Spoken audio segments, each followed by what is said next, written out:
my place. You can search for Pastor Elizabeth Mount on YouTube and find that channel. And in our Zoom room, if you're comfortable having your camera on, we do encourage that. For a lot of us, seeing one another's faces is a piece of how we feel connected on Sundays. So if you'd like to enjoy that form of community, we appreciate it. On Zoom as well, you'll see a little speech bubble right in the middle of your toolbar. It's just below the video screen. It's labeled chat, and we use that feature for our greetings, chalice lighting, and for joys and concerns during the service. The First Unitarian Universalist Church of Indiana, Pennsylvania is a member congregation of the Unitarian Universalist Association. We're self-governing congregations united in a web of mutuality that creates our denomination. We have neither creed nor doctrine, but rather we teach that all individuals have the right and the responsibility to discern and follow their spiritual paths. We come together to support and assist one another on our journeys and to build the beloved community together. I invite you to stay after the service. We'll have coffee hour and conversation. It's bring your own coffee. And I'll open up the microphones at that time so people can check in about how they're feeling, what's on their hearts and minds. Just a few special announcements. We are about to be in the month of September, which traditionally is a month of starting many things. Our fall adult RE classes are starting up again. We are running Bible study and theology of Buffy the Vampire Slayer, both as monthly classes. We piloted each of these for just 3 weeks in June to see how Zoom classes would work. They both got a good following. So those will be up. Look in your newsletter, in your email to see about class times, or look on Facebook. They are events posted on our Facebook page. You can also find there our children's movie nights. We'll be doing those monthly through the fall. And if you are hoping to be knowledgeable about children's religious education, hold tight for another week or so. And Penny Vick is developing curriculum to support our young and older children. And we'll have information about that going out to parents in just the next week or so. If you're not on the mailing list already for that, dre@firstuu-indianapa.org is Penny's email, and she would love to know that you are interested. We'll also be putting up times for crafting groups, outdoor meditations, and Soul Matters small groups in the coming weeks. So keep a lookout. Do read your newsletters these next few weeks. We'll have lots of new things in there. I also just wanted to note some of our congregants may be having a hard time getting onto the internet for Sunday services or at other times. You are always welcome to come and bring a chair to sit or walk on the grounds at church as long as you are masked and maintaining a healthy distance from other members. Please email me, minister@firstuu-indianapa, if you need the password in order to use Wi-Fi. This is a closed building, but a space that is open for our community. So please do keep in touch and let us know what you need. We have one more special announcement from Lee Hendricks about an upcoming project. So I will put that video on in just a moment.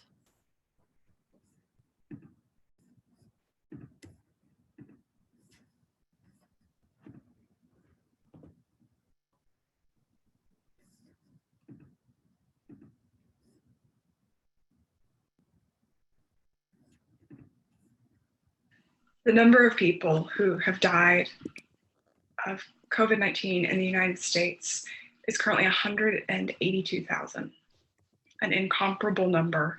And there has been virtually no collective mourning, no naming of the people who've been lost, who had names and families, were loved, and had lives still to be lived. Naming the Lost Memorials is a team of artists, activists, folklorists, and people who have lost loved ones to COVID-19. Since May 2020, they have been creating monthly memorial sites in New York City to remember victims of the COVID-19 pandemic. And they're inviting people to join them in creating grassroots memorials all over the country during the week of Labor Day, September 7th through September 11th, that they're calling a labor of mourning.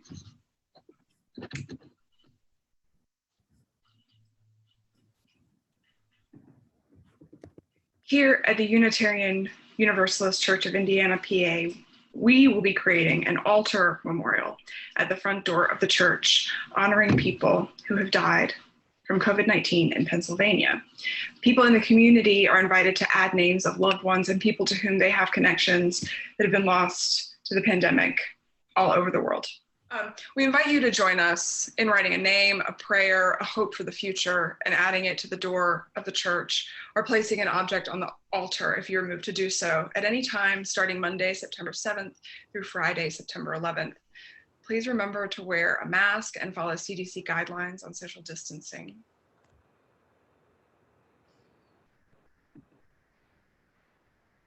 Thank you, Lee.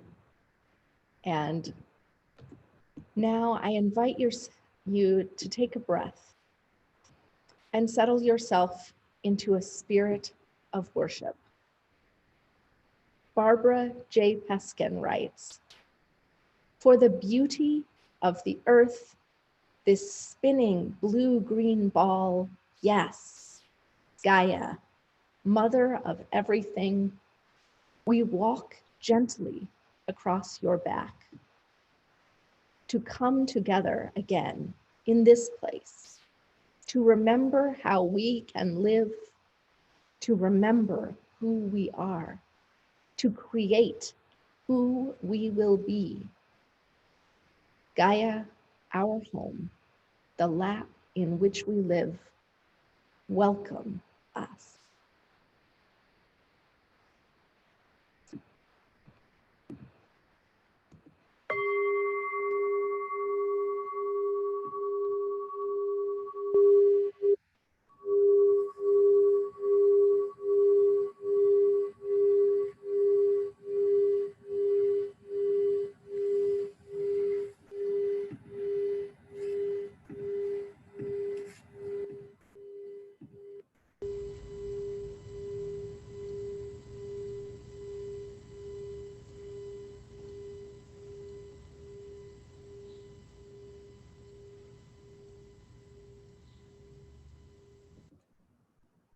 At this time, we will speak the words of our chalice lighting together.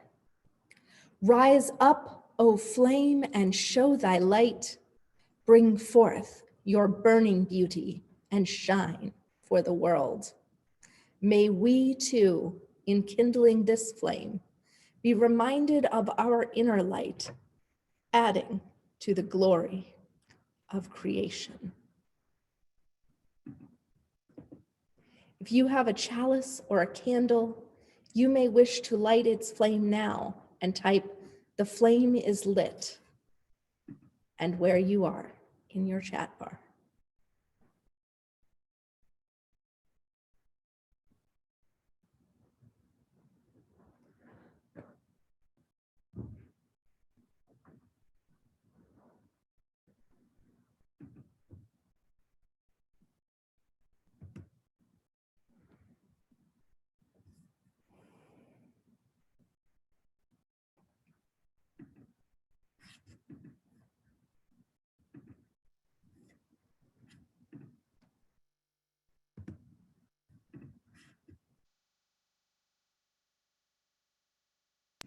And our time for all ages is Harold and the Purple Crayon by Crockett Johnson.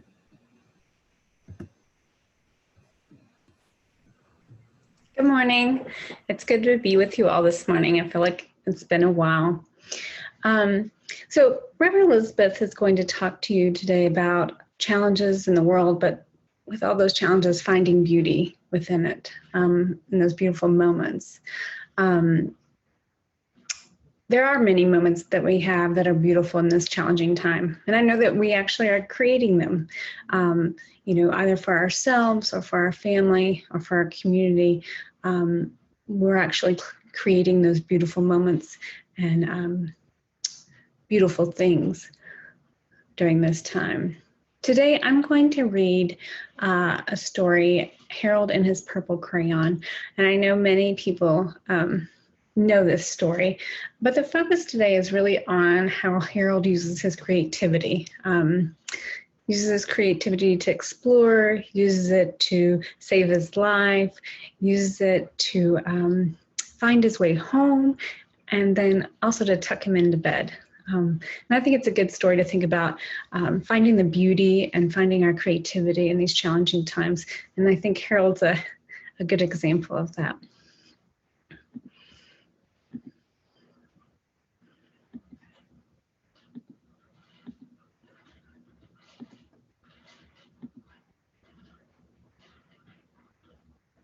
Harold and the Purple Crayon by Crockett Johnson. One evening, after thinking it over for some time, Harold decided to go for a walk in the moonlight. There wasn't any moon, and Harold needed a moon for a walk in the moonlight, and he needed something to walk on. He made a long, straight path so he wouldn't get lost, and he set off on his walk, taking his big purple crayon with him.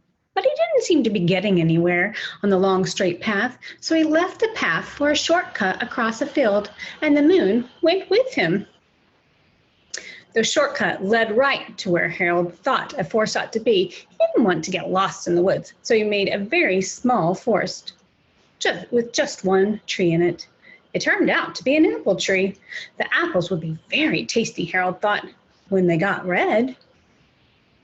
So he put a frightening dragon under the tree to guard the apples. It was a terribly frightening dragon. It even frightened Harold. He backed away. His hand holding the purple crayon shook. Suddenly, he realized what was happening, but by then Harold was over his head in an ocean. He came up thinking fast, and in no time, he was climbing aboard a trim little boat. He quickly set sail, and the moon sailed along with him. After he had sailed long enough, Harold made land without much trouble. He stepped ashore on the beach, wondering where he was. The sandy beach reminded Harold of picnics, and the thought of a picnic made him hungry. So he laid out a nice, simple picnic lunch. There was nothing but pie, but there was all 9 kinds of pie that Harold liked best. When Harold finished his picnic, there was quite a lot left. He hated to see so much delicious pie go to waste.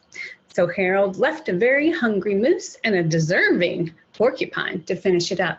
And off he went, looking for a hill to climb to see where he was. Harold knew that the higher he went up, the farther he could see, so he decided to make the hill into a mountain.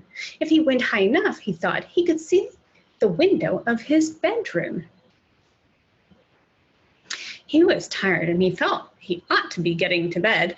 He hoped he could see his bedroom window from the top of the mountain. But as he looked down over the other side, he slipped, and there wasn't any other side of the mountain. He was falling in thin air.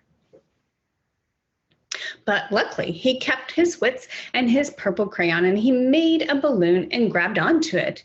And he made a basket in a big balloon, enough to stand in. He had a fine view from the balloon, but he couldn't see his window. He couldn't even see a house. So he made a house with windows, and he landed the balloon on the grass in the front yard. None of the window was his windows. He tried to think where his window ought to be. He made some more windows. He made a big building full of windows. He made lots of buildings full of windows. He made a whole city full of windows. But none of the windows was his window. He couldn't think where it might be. He decided to ask a policeman. The policeman pointed the way Harold was going anyway, but Harold thanked him. And he walked along with the moon, wishing he was in his room and in bed. Then suddenly, Harold remembered. He remembered where his bedroom window was. When there was a moon, it was always right around the moon. And then Harold made his bed. He got in it and he drew up the covers.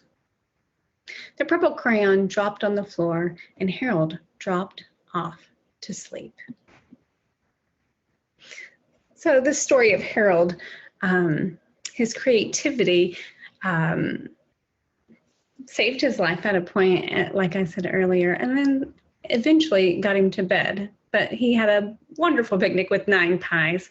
And I think that's a good story to look back on as we think about how our lives are challenging every day and how the world's challenging, but that we can create our own opportunities and experiences and create our own beautiful things.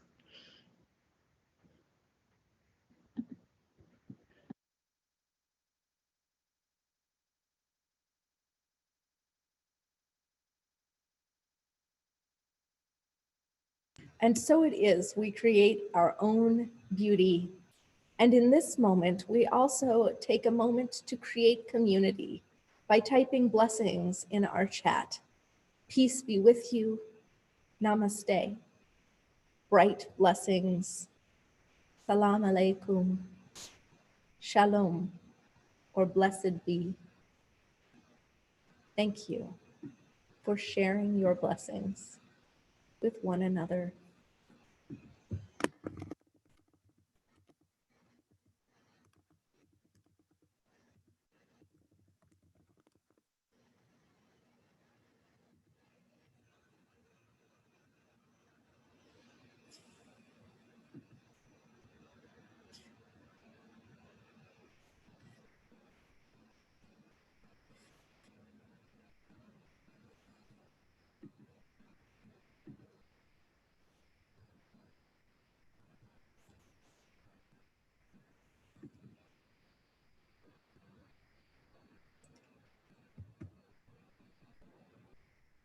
Our centering words come from The Artist's Way by Julia Cameron. People frequently believe the creative life is grounded in fantasy. The more difficult truth is that creativity is grounded in reality, in particular, the focused, well-observed, or specifically imagined. As we lose our vagueness about ourself, our values, our life situation, we become available to the moment. It is there, in the particular, that we contact the creative self. Until we experience that, we cannot connect authentically. We may be enmeshed, but we are not encountered. Art lies in the moment of encounter. We meet our truth and we meet ourselves. We meet ourselves and we meet our self-expression. We become original because we become something specific, an origin from which work flows. Cameron also writes, creativity is the natural order of life. Life is energy. Pure creative energy. There is an underlying indwelling creative force infusing all of life, including ourselves. When we open ourselves to our creativity, we open ourselves to the Creator's creativity within us and our lives. Creativity is the source of all's gift to us.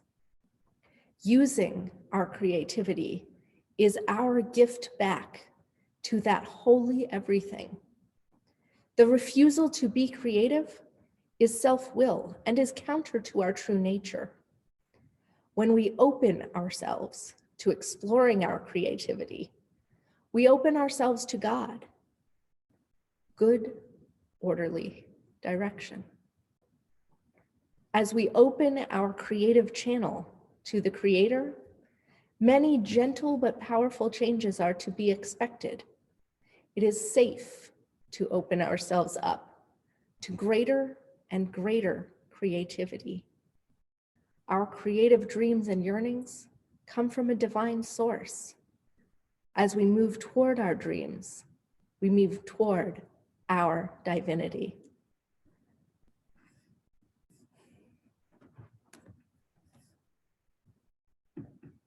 Our centering music today is Transcendence by Lindsey Sterling.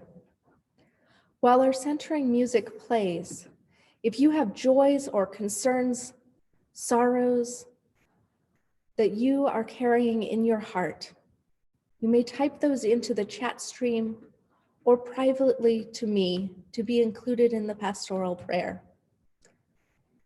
If there are things that feel too tender for a crowd, you might want to write something more general and wait for coffee hour or make a personal phone call to share details. You can send your joys and sorrows to me by email for inclusion in next week's pastoral prayer as well.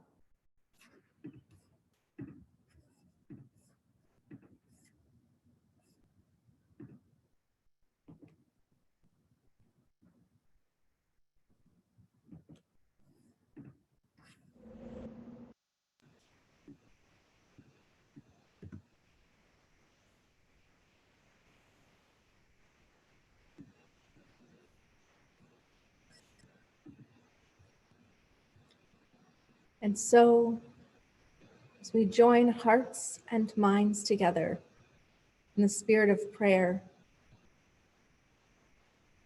we ask, Spirit of life and love, that you be with us as we share in community the milestones of our living, to offer up what burdens our hearts, that burdens may be shared, sorrows eased, and joys multiplied by the telling. We offer prayers for a dear friend of Ruth Barkey's, who has lost a brother, a mother, an aunt, and 2 pets, all since July. May love and light and prayers wing her way in support and in love. For Dawn and Faye, who have had to do an alcohol intervention with a friend in hopes that sobriety is in reach, in gladness that connections in the UU community were able to help with this process. For the many hard moments of this month, and especially the past 2 weeks, may we hold Faye and Dawn and their friend and all those connected to this situation in the greatest of love. And our prayers reach out to the wider world as well, for Black lives lost, for protesters harmed, for all those who matter, whose harm and whose deaths give us ongoing grief that break our hearts open again and again. May we lift up their lives, their names, their images. May we focus on the beauty of their lives, not on those who have committed the murders, the harms that they suffer. May we keep our focus on the margins, on the oppressed, on those who could use our energy the most. And may we pray as well that those who feel that perpetrating harm is necessary because of anger or fear, because of where they think power should lie in this society, those people too need our prayers, though a rather different one. May their eyes be opened. May their hearts be at peace. May their hatred, their fear, their anger be diminished. May they know love.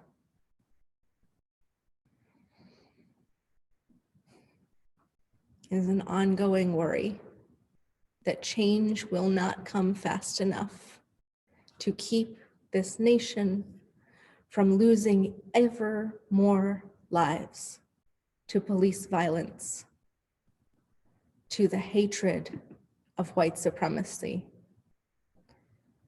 to the national crisis of a virus with no wish to do anything in particular but an administration and a health system whose inequalities and whose failures leave us vulnerable.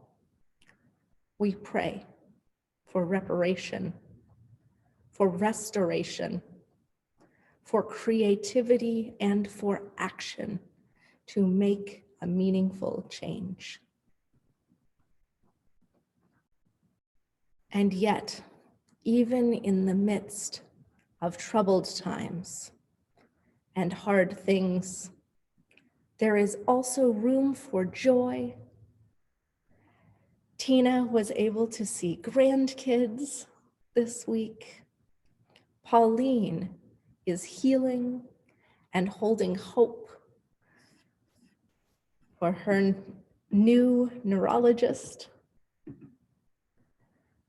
Ruth is helping monarch butterflies to grow, protecting them as they turn into butterfly soup in their chrysalises before bursting forth to make their great migration across the continent later this year. There is joy and growth and love in this world. May we never fail to notice. And so for all the blessings which enrich our lives, may we hold room for joy, for the beauty of the earth, the changing seasons, the flowing gift of life. May we give thanks for fragile hearts and tender sorrows. May we find comfort and strength here in community. And may our hearts be healed. And may we be filled with peace. Amen. And blessed be.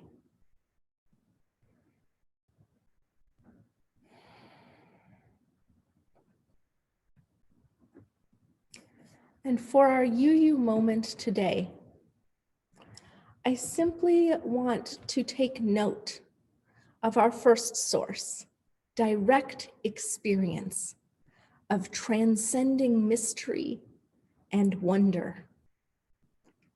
However that looks to you, whatever you name that great mystery, whether it be creation or God or beauty or science, the intersection of your experience and the world is a place in which we find such meaning that it is one of our 6 sources of Unitarian Universalism, specifically noted.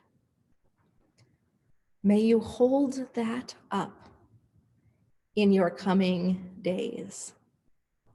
May you remember that you and your experience, your delight in the world, your knowledge of it, your encountering, and your creativity in response, they matter They are part of what makes us faithful people.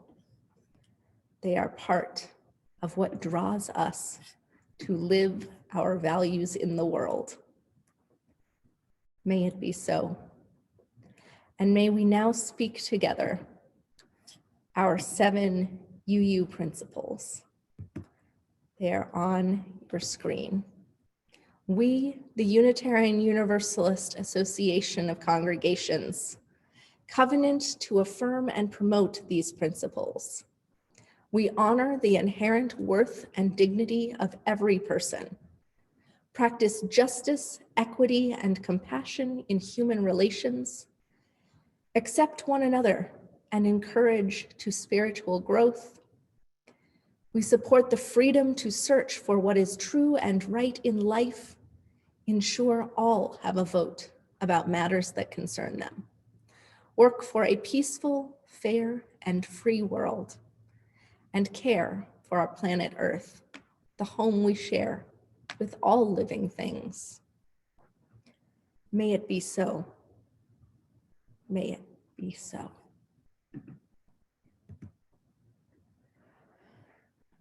Our online giving, as always, can be done by simply dropping off a check or money order here at the office or mailing it. And the building is closed, but you can make arrangements with Holly to drop those off. You can also send your donations via PayPal to office@firstuu-indianapa.org. And a portion of every month's donations goes to a local organization here in the Indiana, Pennsylvania area. So you are supporting us both within and beyond the walls of this church every time you make a donation. Thank you so much for your pledges and your donations. Our offertory music is a little different today. It's Beautiful by Christina Aguilera. I encourage you to really take a deep look at this music video. It was made in 2002, and it is a celebration of diversity, body image, of things that make us different, and the ways that we are beautiful in the world. For its time, it was very progressive.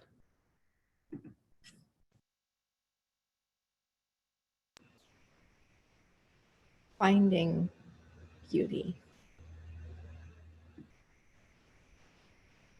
Finding beauty, creating beauty, being part of the beauty that is inherent to the world. Today, we live in a world that is troubled.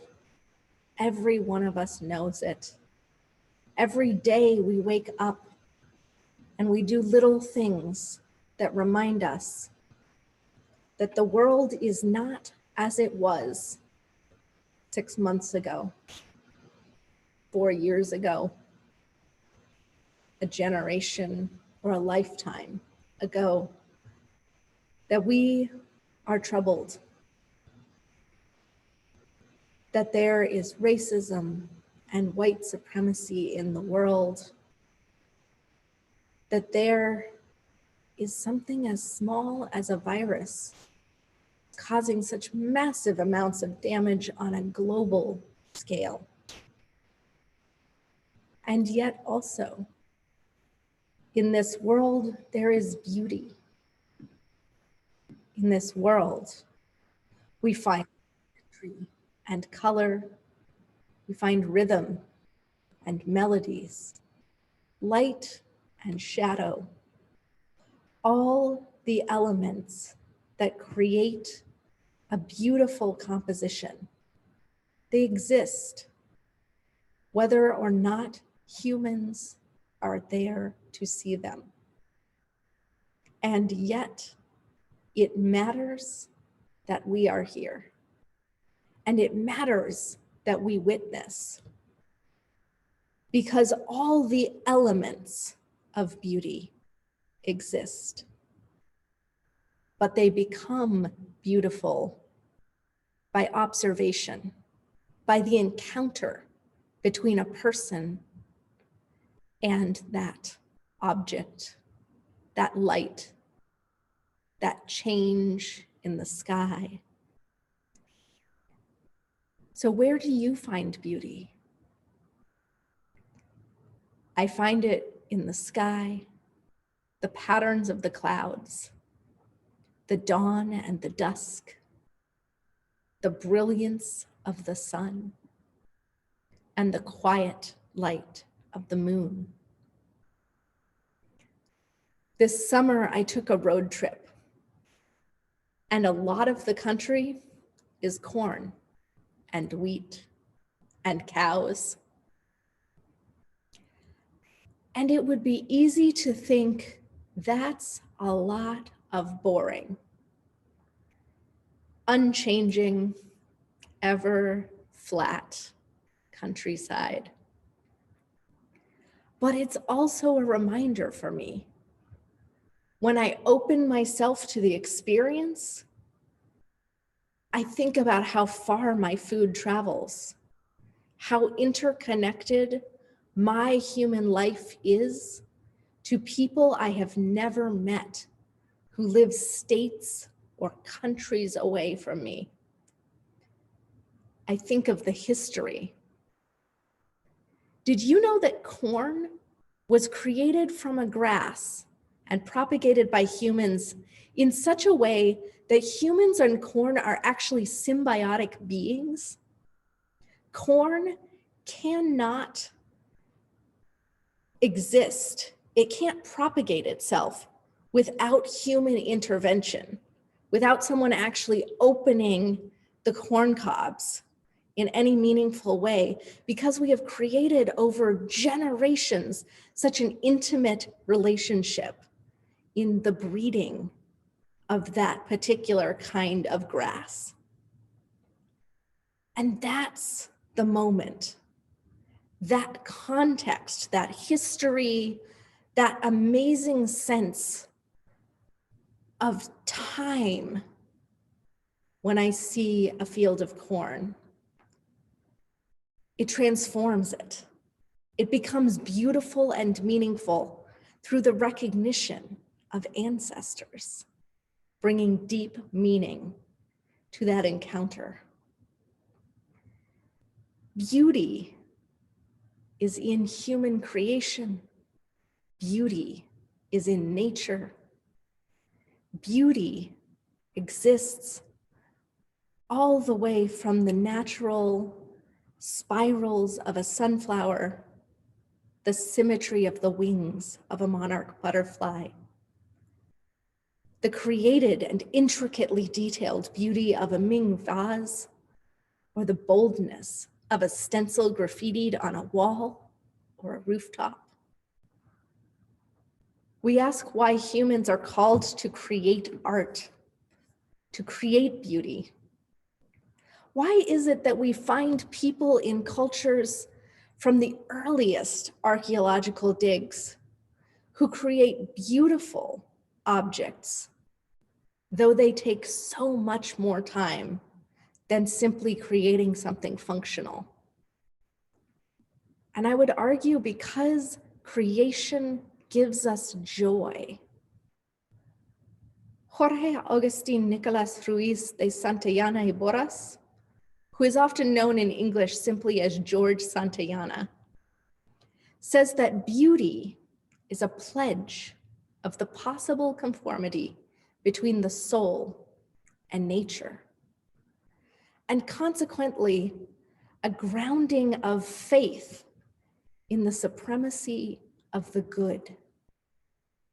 We see beauty and we experience wonder, awe, and sheer delight. We create beauty because we believe in a world that can be better, a world in which good exists, a world in which the soul and nature can be aligned, can exist in oneness.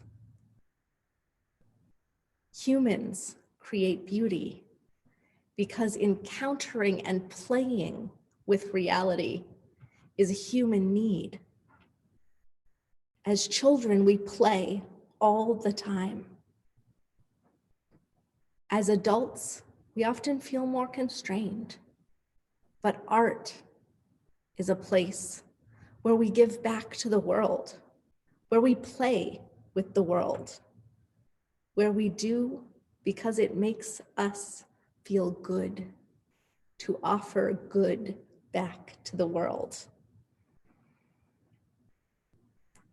And that's why this service contains pop music videos, contains expressions of art in that way. They're videos that evoke, that resonate with people, that offer a twist, that offer an invitation to be creative. Telling stories that people need is a form of creation, of beauty.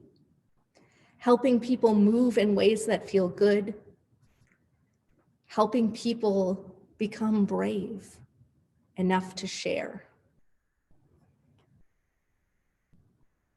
In troubled times especially, we need to become alive to beauty. We need to find the resonances within ourselves, not only of the hard things, but of the possibility, of the wonder, of what sparks delight, what we wish to grow when we encounter the world. It's the foundation of artistry. It's a spiritual experience, as Julia Cameron reminded us. It's a particular form of encountering. And I know every one of you has the capacity for artistry. Perhaps you're not all painters or sculptors, but every one of you brings something into the world that is delightful. Every one of you was made in beauty. Every one of you is connected to generations of people whose skills and abilities changed the face of the planet. You were made for storytelling, for laughter, for community. Whether you cook or sew, whether you paint or play music, whether you dance in secret in an unlit room, whether you write in a private diary that you never share, you are creating. You are encountering the world. You are bringing forth the divine, that which exists in your soul, to encounter the world and to be change within it. That is all that's needed to make you an artist, to make you part of finding beauty and amplifying it in the world. So today I ask of you, be brave. Share your gifts if you are not already doing so. Own the beauty that you are. Delight in the beauty that you see. As you go forth from this space today, may you take a moment every single day this week to take a breath, to notice something deeply. A curve, a blade of grass, a line of your face, the texture of a fabric. Find something in which you can delight and just breathe and encounter it today and each day this week. May this bring you resilience. May it help you to notice the wonder and the mystery again. May it bring you, if nothing else, a little bit more oxygen. For a breath is what makes us alive.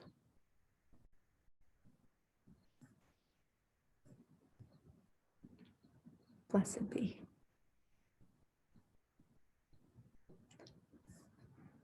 And for our closing hymn today, it's the song Brave by Sarah Bareilles. And I'm going to ask you all to do one more brave and beautiful thing. I'm going to ask you, and some of you may need to turn off your screens for this, that's okay. I'm going to ask you to stand up out of your chairs and to dance, to bring some movement and some beauty to your lives. So get yourself in a comfortable position. For me, I'm gonna move the pulpit forward. Get yourself in a comfortable position where you can move your body in ways that feel good.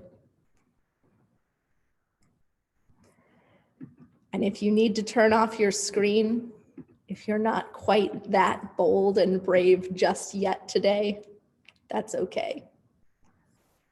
Let's enjoy this piece of music together, a hymn for all our bodies.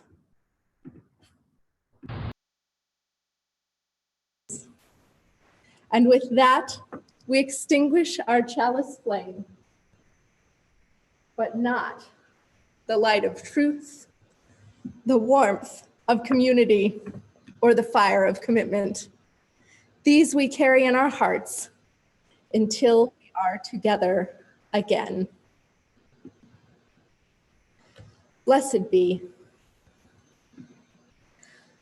Annie Dillard says, "We are here to abet creation and to witness it, to notice each thing so that each thing gets noticed,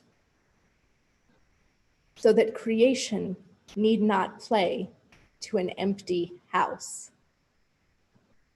Go forth, notice, respond, encounter beauty. And I hope you take a moment and dance.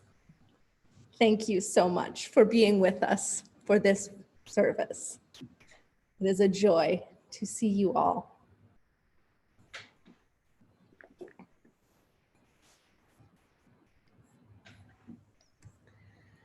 And I'll go ahead and let you all unmute yourself at will at this time.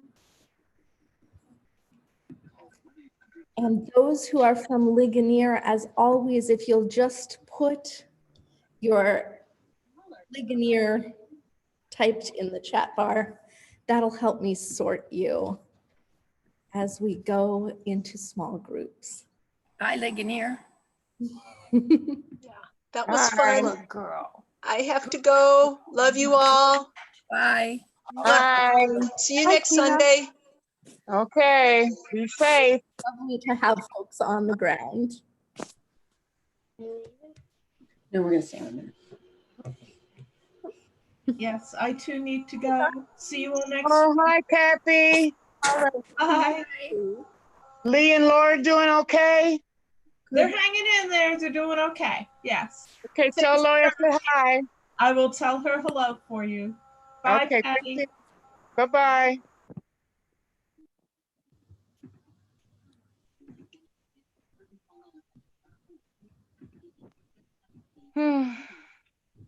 All right. I think everyone's got a room if they would like one.